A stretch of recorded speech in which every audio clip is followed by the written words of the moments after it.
You are luxury broker, short-term rental specialist, investor in Hilton Head, South Carolina. Dude, you have accomplished some big stuff in real estate, selling over $200 million in real estate. I would say I like helping my clients win. The reality of the market that I'm in down here is pretty cutthroat. You know, a lot of properties that come on, I specialize in investment properties. So I'm actually building out a community right now talking about just this, helping real estate agents build wealth through buying real estate.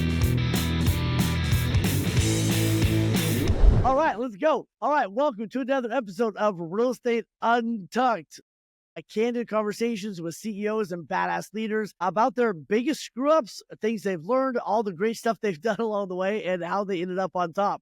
So this is Untucked and Unfiltered, and today we have the man, the myth, the legend, Brandon Greenplate, who is a badass. Dude, I'm so excited to be here. You are luxury broker, short-term rental specialist, investor in Hilton Head, South Carolina. Dude, you have accomplished some big stuff in real estate, selling over $200 million in real estate, being recognized as NAR's prestigious, amazing, handsome 30 under 30s, right, among giants. Not only have you created over $40 million in equity and cash flow for your clients, which is huge, but you're also doing a lot. One of the reasons I love you is you're doing a lot of stuff in the community too, right? You're spearheading some multifamily conversion projects.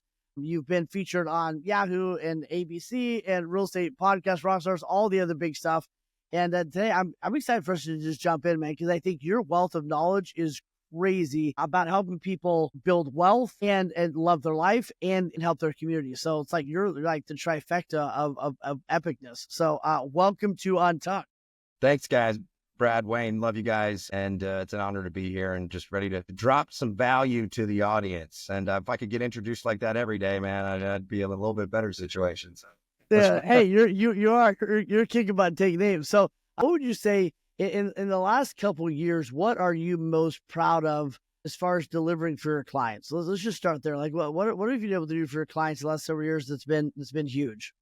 Yeah, you know, I'm a competitive guy. I would say I like helping my clients win. The reality of the market that I'm in down here, it's pretty cutthroat. You know, a lot of properties that come on, I specialize in investment properties. So there's probably only 3 or 4 dozen like really good ones per year. And we don't lose those deals, right? You know, so having the ability, I think I went through a little stretch during COVID of losing like 2 or 3 deals in a row in multiple offer situations. And I have gone 24 of 25 with 3+ offer situations since that date of losing a few in a row. So I love helping my clients win. I'm somebody that, you know, I'm not going to sell them an investment property if I wouldn't buy it myself. I'm a long-term relationship guy. And I tell my clients, hey, I'm invested in the market with you. If you don't win, I don't win. And then getting them to the point where they're excited about a property, it's a good deal. And letting them know that, hey, there's 2 or 3 other deals on the table that we got to beat out. And we're going to beat them out, but this is what it's going to take to do. Very satisfying for me. And, you know, having them get the upper hand and get some of these best properties. Because as we all know, the best properties, a lot of people are looking at them, and there's not that many that come up. So, you know, helping them win in multiple offer situations and, you know, ultimately opening. So I'm from Pennsylvania originally. I'm not from Hilton Head, which is a resort market. And, you know, opening that world of lifestyle and investment that I have experienced, you know, throughout my journey, moving down here with my family and all that stuff, and opening that door for them is also extremely rewarding. How'd you break into that originally? Because I mean, it's kind of an old boys club sometimes. You know what I mean? How'd you get your foot in that world? In the Hilton Head real estate market? Yeah, in the Hilton Head and luxury and all that stuff. I mean, that's not easy to just kind of make your way into. You fake it till you make it. No, but the reality is, yeah, I didn't know anybody down here. You know, I had an internship that I stumbled into while I was still in college, being a party boy. And so I really should get something on my resume. And so I had an internship with a great broker who I was with for about 5 years. And he had a rental side of the business, right? So I understood the vacation rental aspect of it and also combined it with, you know, hitting the pavement, ground running. But ultimately, to answer the question, what I did is I branded myself and I found my niche, which was short-term rentals. And I branded myself on a website, right? Showing my value. I drove traffic to my website's landing page and I give them all my sauce, right? And then, you know, people sign up on the website to look at properties or to inquire.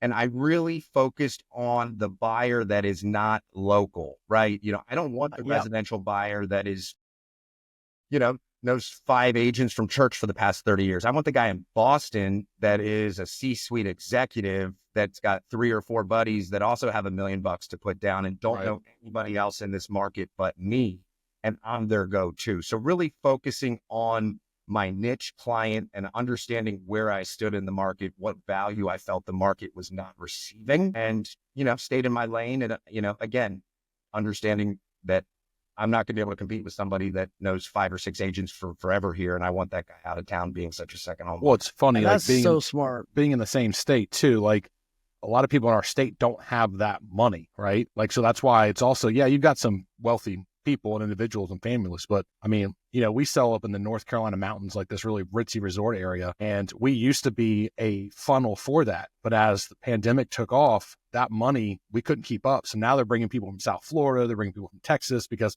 that's where they're bringing that big money. So that's smart, dude. And also, you're also stuck on a fucking island. So if you screw this investment up, you tell them they're going to get X, Y, and Z. You can't hide from them. It's just one big circle. Like you're going to see them at the grocery store. Reputation is so important. Yeah. Oh, so if you're telling somebody to go do it again, like what did you actually, so you had the website up where you're running ads, your traffic, like what would you tell somebody to actually do to go put their stake in the ground somewhere? Yeah. So, I mean, I think you got to look at your current market and the environment that you're in, right? So I understood more than anything that I was in this big change, which was COVID, right? And let's talk about COVID for a second. If you didn't like where you lived, you moved, right? If you didn't like who you're married to, you got divorced, right? If you didn't like your job, you quit. And oh, by the way, working from home is all of a sudden a thing. So, I mean, I really understood that there was a huge change going on in the marketplace. And I asked myself, I said, where in this marketplace is there an opportunity? Everybody's an investment realtor right here. So if I was in a different market, I would say, who's not being served with the potential of a high upside, right? And then what else happened during COVID? Online consumption exploded, especially before making big decisions. So what I did is I doubled down on the front end of getting my online presence correct, right? I knew I was going to be working with out-of-state buyers. I knew I was going to be working with people that weren't local. And the first place that they go is online. So I set up, all of my accounts, everything. I branded myself in a certain way. And then, I diversified my lead sources, right? Of course, I'm calling expireds. Of course, I'm calling canceled withdrawals. But then there's also, a little bit to Zillow at the start, right?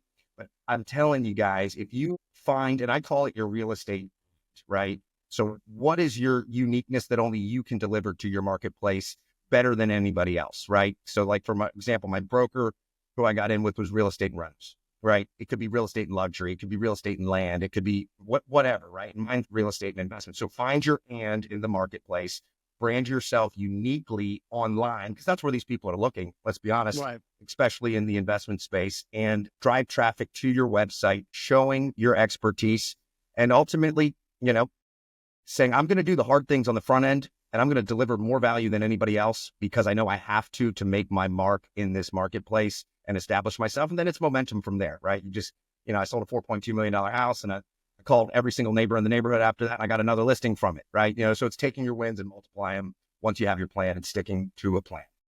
Well, and doing the freaking work. And I think what I want people to clue in on a second, if you're listening or watching, is like the things you just mentioned is, of course I did that, are things that most people are unwilling to do. Like, you're like, of course I called for seminars. Of course I did this. Of course, but you actually did the shit, right? Which is quite frankly, what a lot of people are not doing is they're not doing the really simple, basic stuff that you're taking for granted, but like, that's the stuff, you know what I mean? They're looking for the sexy, whatever, but it's like, that's the stuff. Like, yeah, you made the website, but then you did the stuff.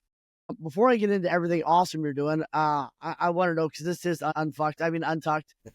What was the biggest mistake you've made along the way? Like, because I wonder, like, what's the biggest screw up, and what did you learn from that? There's so many mistakes, and I think people that are listening, if you're not making mistakes, you're not moving in the right direction, right? You got to fail and you got to move forward. The biggest, just a funny story. One of the first offers I submitted it on the wrong property for the wrong address, right? That was a stupid mistake. But big picture, not bringing on an assistant sooner. I think that's a topic that can kind of go either direction.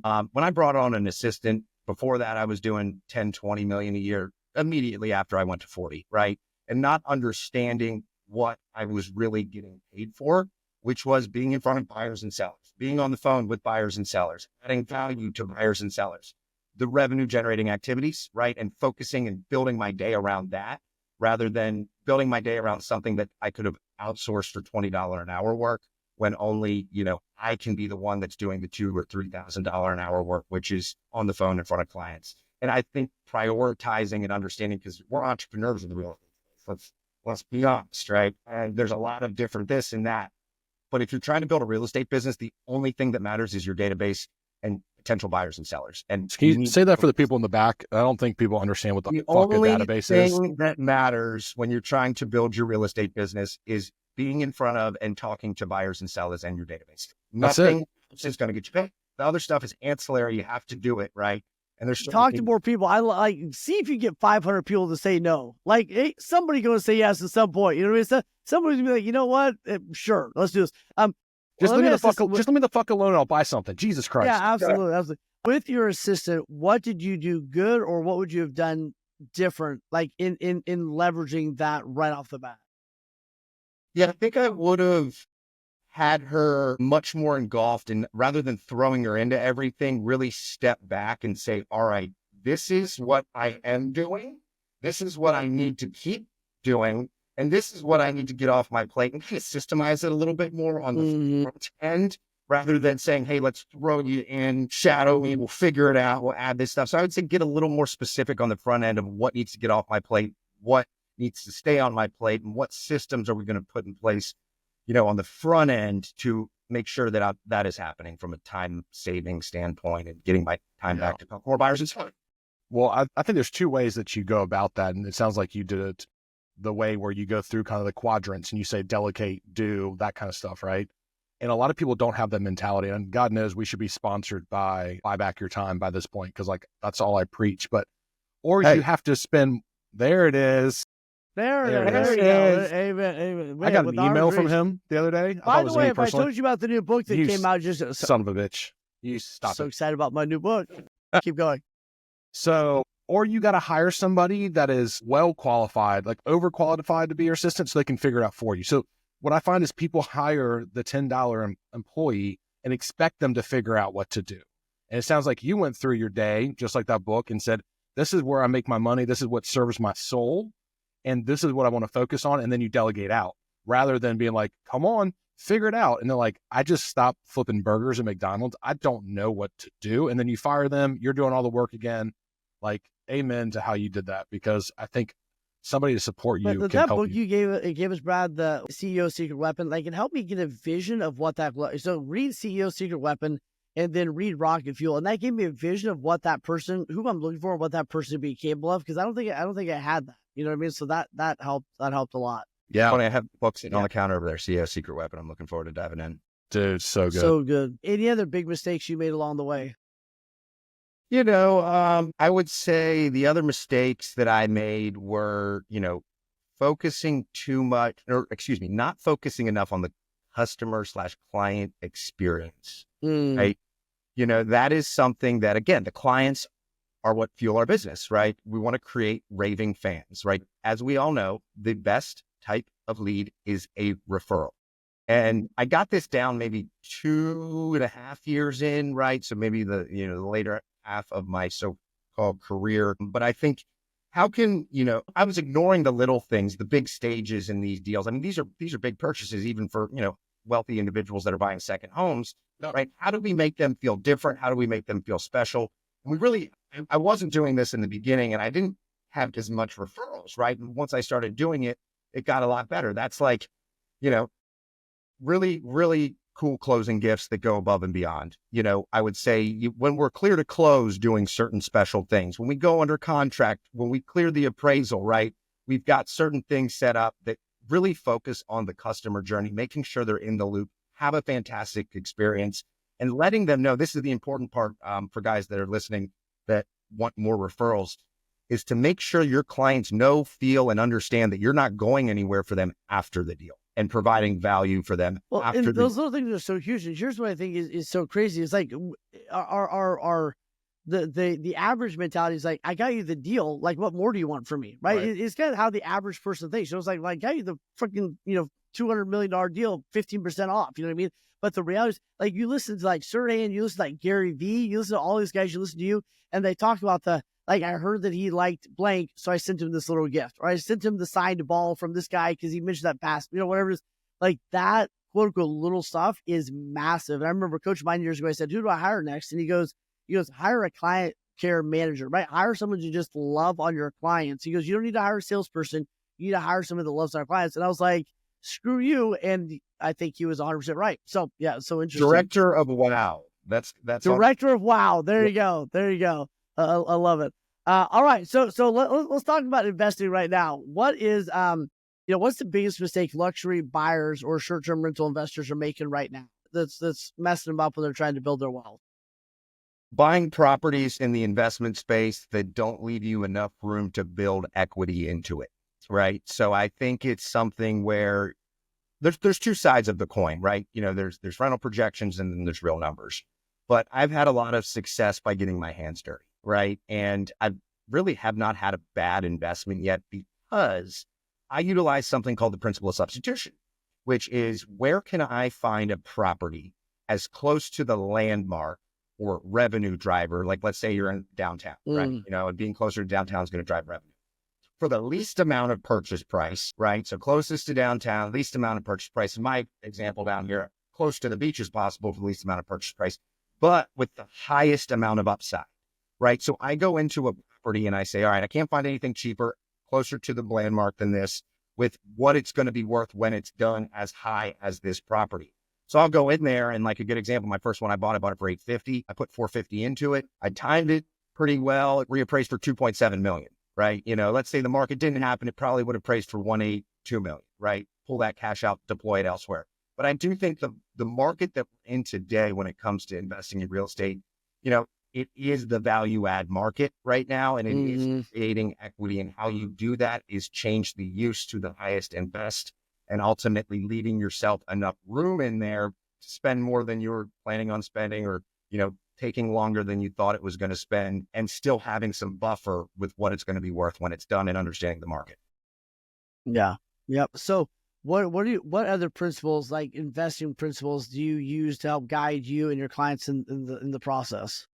Yeah, that's a good one. I use the 10% rule too. So anytime I'm evaluating a property, it needs to be doing at least 10% in gross rental revenue of the purchase price. So if it's $1 million purchase, it needs to be doing $100,000 a year gross rental revenue.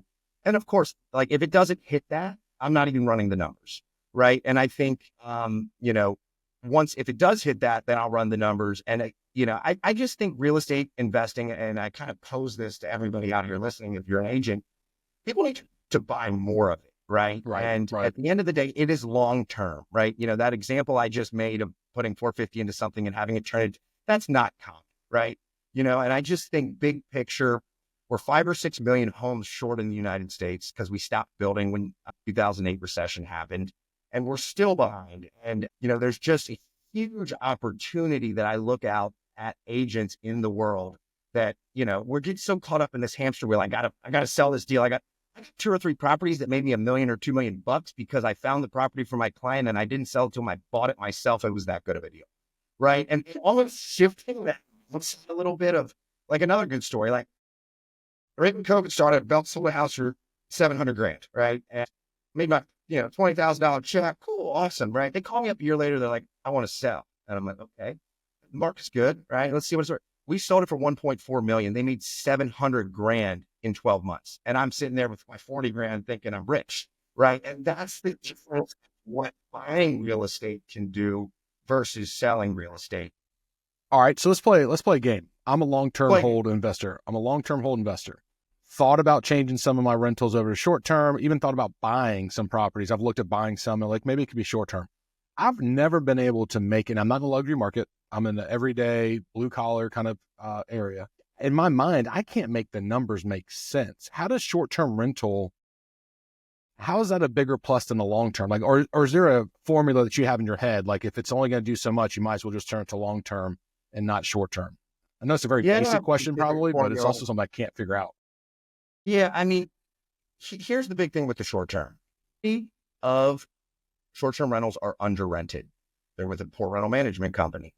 They, might be using it a lot, right? And ultimately what I find is almost every single time you see a projection or a rental history on a short term, it's not its maximum rentals. And we've kind of formulated a strategy to leverage technology and local relationships, tech stack wise, that will allow people to self-manage, which is the way to do it, Brad, how to get those numbers. Because when you're paying 20% to a rental management company, it doesn't work, right? Yeah, but I don't have time to go clean a toilet, right? If my two cleaners don't show up. Well, you've got there's a company down here that I use that syncs to your Airbnb and VRBO, and they automate the cleans. So every time you get a booking, they schedule it. They charge you a per clean fee. They do linens, toiletries, inspections. It's a pass-through cost that you charge your guest on the front end.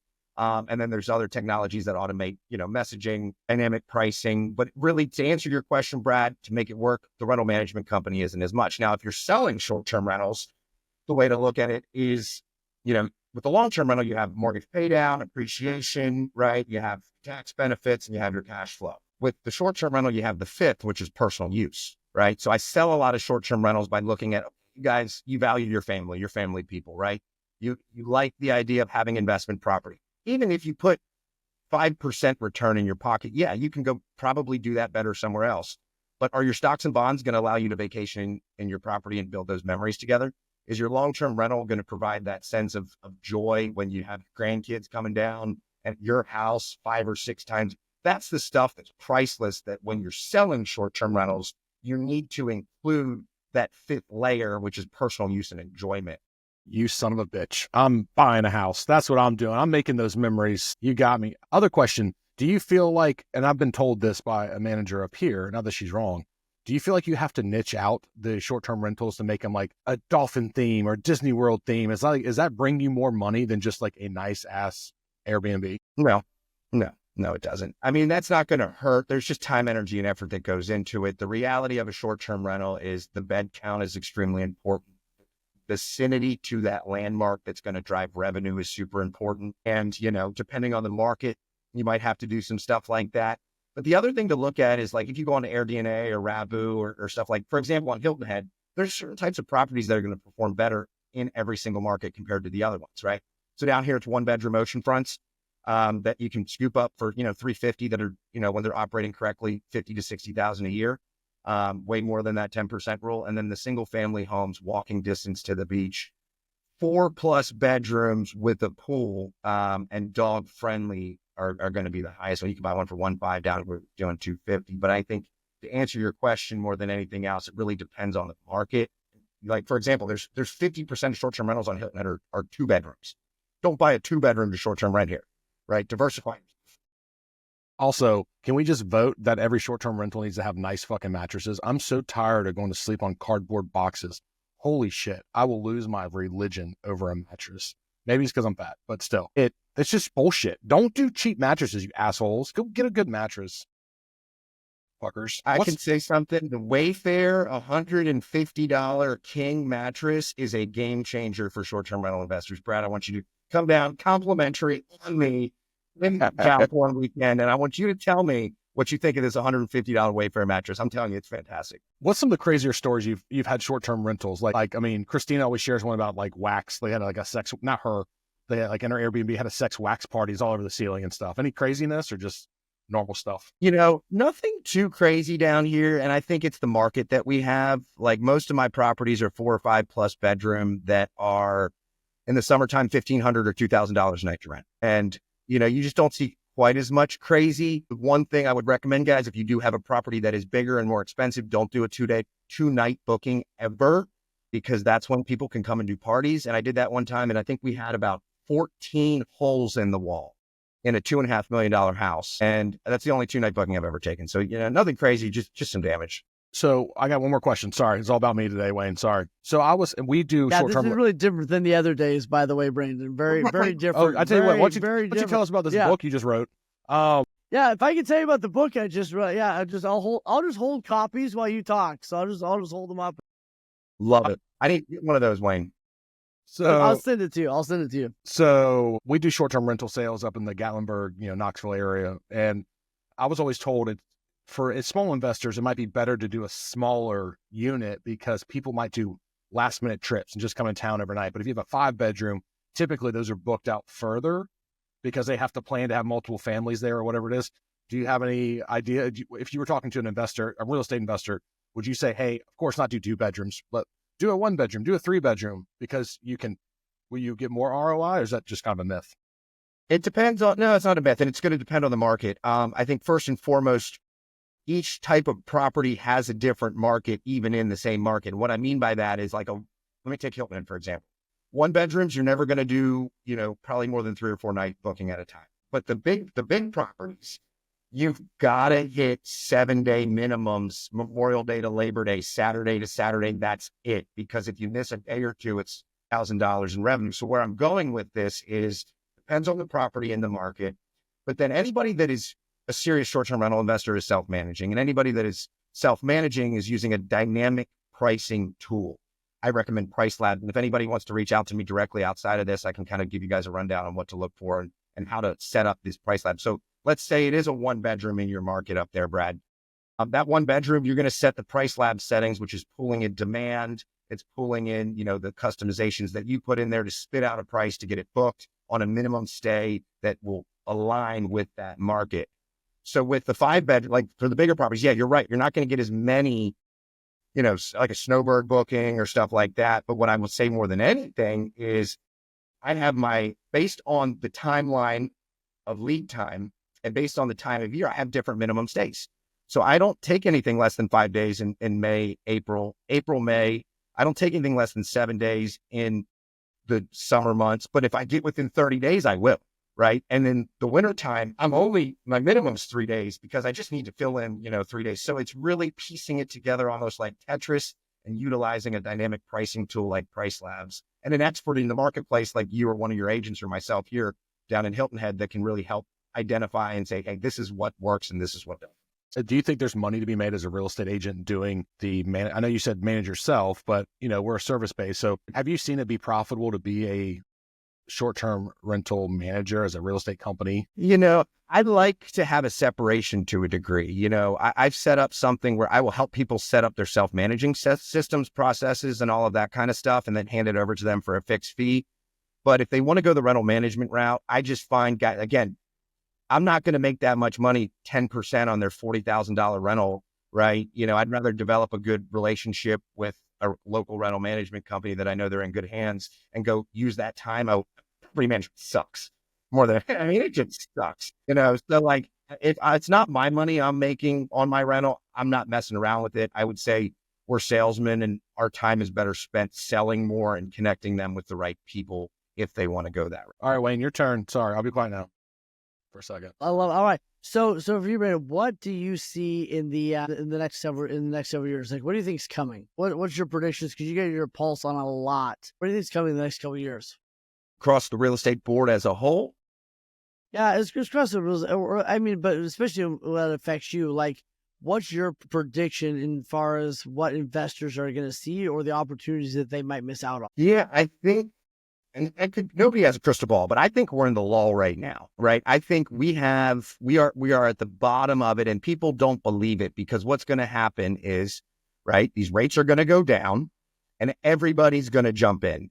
Guys, you make your money on the buy, right? The appreciation, especially in the short-term rental market, I find is a lot higher ceiling. And if you're going to wait with the herd till the rates drop to buy, when everybody else, you're going to pay more for it and there's going to be more competition. So I think people that get in now and over the next 6 months to a year, because I think where our economy is going is a good direction over the next 4 to 6 years, right? But there's got to be something that happens. So I think now is the time to buy. It really is. But then being in a position in, call it 4 to 6 years after you build up, portfolio, stuff like that, to be sitting on some cash. Because I do think something's going to happen at some point.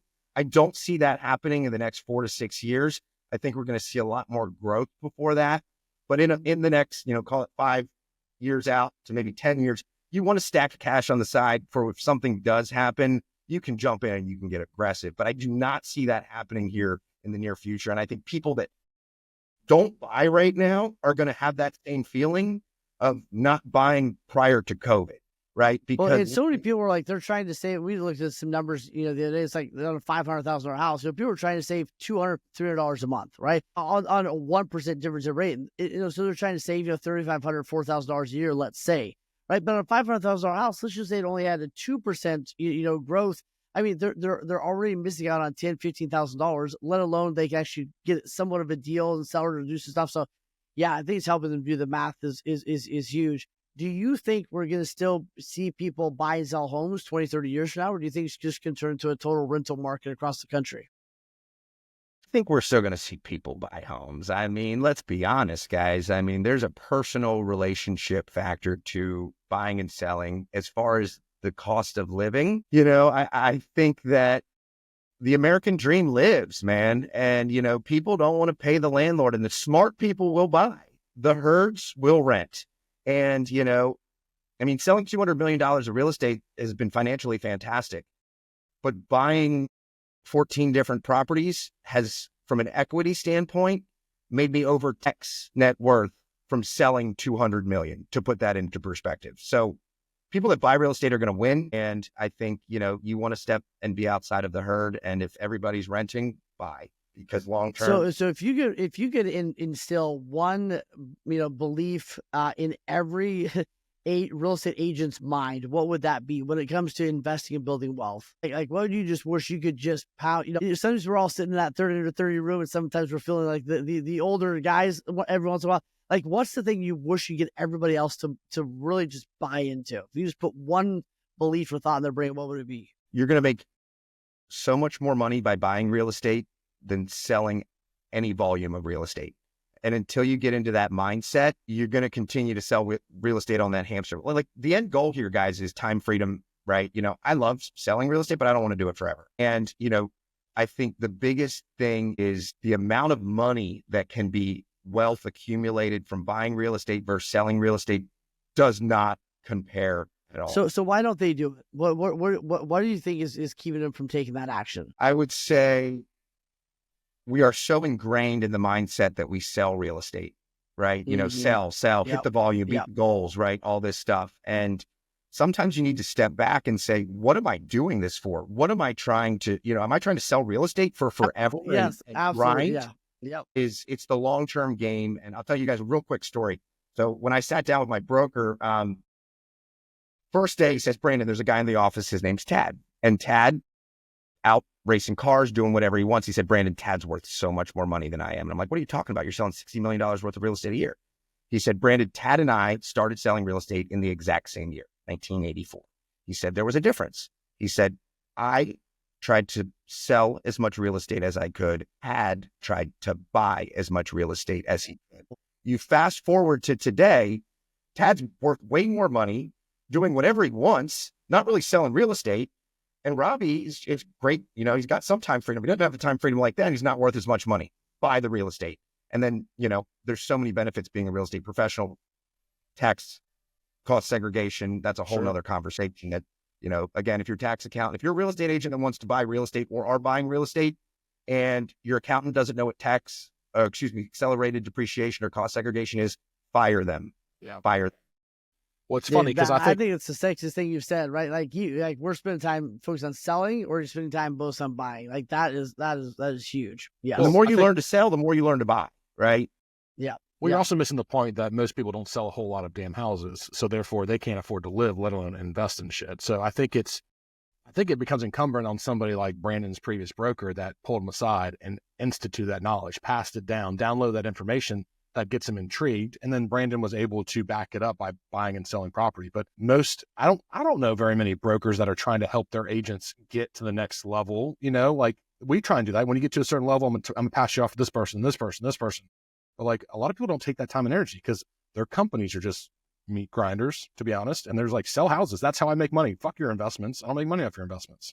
So I think it's great to have somebody like that and surround yourself. And then the biggest piece of advice I give people for building wealth when actually doing a project is changing the use to the highest and best, right? That will create more value than anything else. And we can get into that bank building or anything like that. But example, on that beach house, I bought it as a long-term rental. Downstairs was a lockout. right? Upstairs was a 3-2. The guy was living in it. I went in, I blew it all out, made it one big house, and I turned it from a lockout downstairs and a residential use upstairs into one big short-term rental, right? Changing the use is a huge equity builder. Like, and the bank building that you guys brought up earlier, right? So I had an opportunity. I had a relationship with the director of housing manager of Sea Pines. And she called me up one day in 22. She said, Brandon, I need 50 beds for Sea Pines by spring of 24. I was like, oh, that's pretty interesting. Yeah. So let me see what I can do. Yeah, sure. On an island with 0 available beds. Perfect. Dude, it's so bad. We found this bank building that was sitting around for a while on the market for about $2 million. We were looking to get into a commercial project, wound up acquiring it, negotiated the lease with Sea Pines, and converted the bank building and the office space upstairs into 10,000 square feet of 8 multifamily units, 3 beds, 3 baths, 2 people per bedroom at $650 per head on a 3-year lease. Right? The highest and best use was not the retail bank building anymore. Who goes into banks? The highest and best use was workforce affordable, some sort of resort housing, and identifying what the market's need is and finding properties that are not at the highest and changing use. We created $2 or $3 million worth of, and it can be long-term, short-term. It can be just roll into developing, but changing the use for people that are listening, guys. You see an opportunity. That is how you really get the value up on properties. So do you think that's you think that's one of the things that separate? I know there's several, but you think that's one of the things that separates you from everybody else? Is like your ability to see what's not there. In the sense of like, I think most people think is that this or this, and you're seeing it a totally different way in an elevated state of like, what are the odds, right? Really, it's like getting outside of what everyone sees and seeing it in a totally different way, seeing what could be, not what is. I think it's one of the things that makes you great, and then be able to back it up with the math and the data and everything else is pretty awesome. So here's my question for you. What do you think? What are you doing to consistently grow you and be the badass you are? Like, what are you doing to keep that going? Like, did you ever get burned out? Did you ever get tired? Like, is it putting yourself around the right field? Like, what do you do to keep you going? Yeah, that's awesome. That's an awesome question. I think first and foremost, it's very easy to, in this line of work, as I like to say, lost in the sauce, right? The money sauce, the shiny object sauce. You got to give yourself every 6 to 8 weeks of going hard, at least 3 or 4 days off. Take a trip. It'll keep you refreshed. I think that alone is so easy to just say, oh, I'm taking a day off or I'm taking 2 days. Like, take at least 3 days off. If you're really hustling and you're grinding every 6 to 8 weeks, or you'll fry yourself. The other thing that I do, and I've gotten a lot better with it, I'm consistently making myself uncomfortable, right? If I'm not uncomfortable, I'm not growing. That's why I left my broker that I loved, earlier this year that I've been for 5 years. And the growth has been exponential. That's why, I had 6 deals under contract before my assistant, and I went and put another 6 together, not knowing how I'm going to close them, right? That's why when I pick up the phone talking to a $6 million expired, I'm excited because I know when I'm uncomfortable, growth is happening and I'm going in the right direction. If I'm stuck in the rut, it's time to get uncomfortable. So, when you become the big fish, find the next pond, become the small fish, and be on. Absolutely. So here's my question. What do you want your legacy to be, and what do you want to be proud of a year from now? Like, what do you want that to actually be? Yeah, I mean, I want to change as many agents' lives as possible and clients' lives as possible by filling them with the fire to build wealth through real estate, first and foremost. I love being the visionary, speaking of Rocket Fuel, the book, on a lot of these endeavors. Like, I'm the guy that's going to shake the tree, have the fruit fall, pick it up and hand it off to somebody else and go find the next one, right? So creating opportunities, creating situations and environments and connections that would not have happened without myself or other amazing people, and watching that come to fruition. Like, for example, that bank building, I did it with my family. And, it was probably the most satisfying thing I've ever done because I had the vision, I put it in motion. We rocked and rolled. I was involved with it, but then cutting the ribbon at the end and watching it from a vision into a reality, I wasn't in the details of it. I'm not a detail guy, right? I do it, but, without the other strengths of other people. So really changing the mindset of clients and agents, not only to buy real estate, but to change their life by buying real estate. Why is that so important to you? What is it about that and that change that is so ingrained in you? I just think that, society and the way we look at everything is like 9 to 5, 9 to 5, 9 to 5, die, or retire for 5 years, die, right?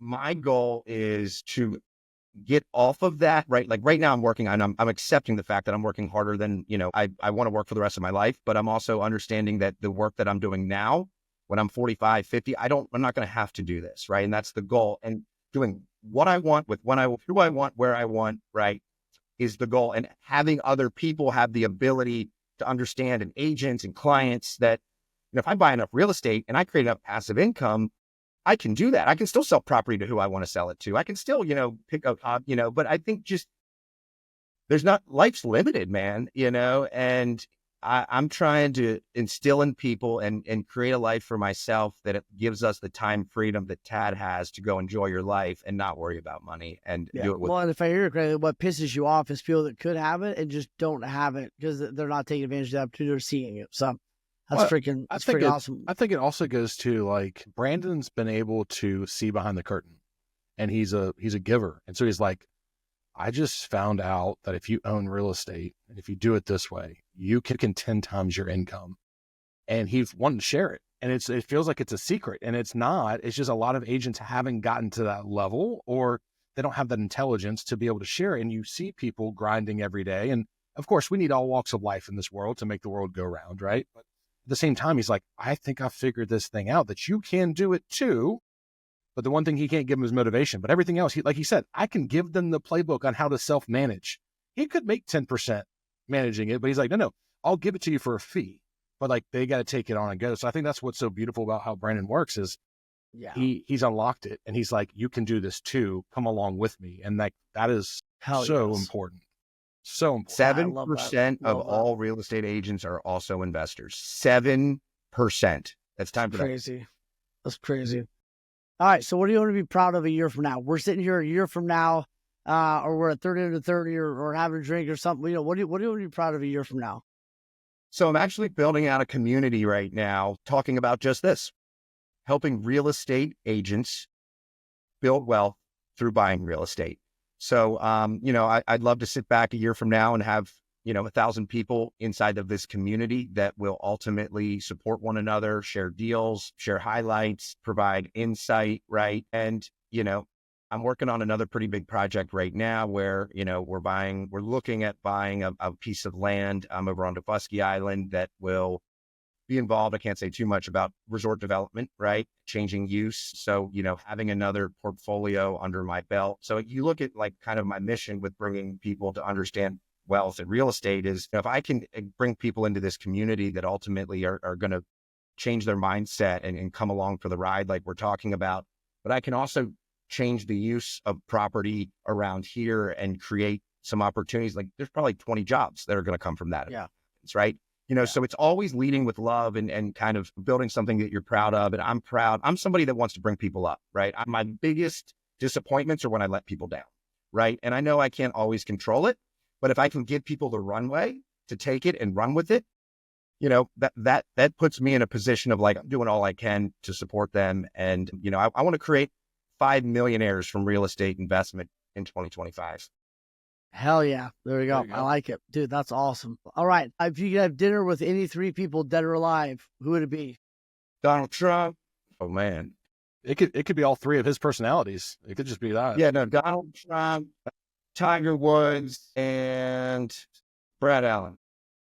There you go. Absolutely. That'd be a lot of ego, a lot of personality in a room, bro. A lot of ego. Yeah, there you go. All right, I'll let Brad have the last word. Brad, what do you want to ask or wrap up with? No, man, I think it's a beautiful thing how you have gone to a market that you're not from. You found your niche, you're figuring it out, but you're also contained. But you have, to answer one of Wayne's questions earlier, you just dove in. Like the way you knew it's highest and best is because you have become a student of the product. And you kind of focused. And so I think that's one of the things that people can take away from this more than anything else is like, put the blinders on, go straight at it and go hard, and it can work out. So no, I love you. I love you being on here. You're an asset to not only my life, but also a lot of realtors' lives. So you're the people we need in this industry. So I appreciate you doing this podcast with us.